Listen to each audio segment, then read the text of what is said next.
इंस्टाग्रामवर आता 16 वर्षाखालच्या मुलांना लाईव्हसाठी बंदी असणार आहे। पालकांच्या परवानगीशिवाय अश्लील कंटेंट पाहता येणार नाही। अधिक सुरक्षेसाठी मेटानं हे काही बदल केलेत।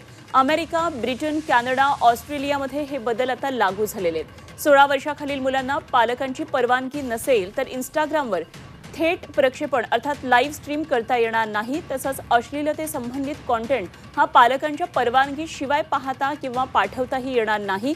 फेसबुक, इंस्टाग्रामची कंपनी असलेल्या मेटानं 18 वर्षाखालील वापरकर्त्यांची सुरक्षितता अधिक भक्कम करण्याच्या हेतूने हे बदल केलेत। सध्या अमेरिका, ब्रिटन, कॅनडा आणि ऑस्ट्रेलिया इथे हे बदल लागू करण्यात आलेले आहेत। काही महिन्यामध्ये ते जगभर अंमलात येणार आहेत।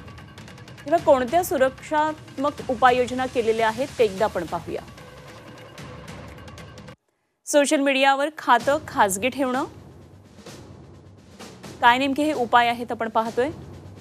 अनोळखी व्यक्तींकडून येणारे संदेश ब्लॉक करणं,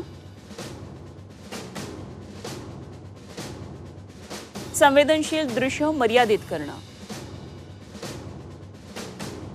60 मिनिटांनंतर ॲप बंद करण्याची आठवण करून देणं, रात्री नोटिफिकेशन्स थांबवणं, अशा प्रकारे सुरक्षात्मक उपाय योजलेले आहेत।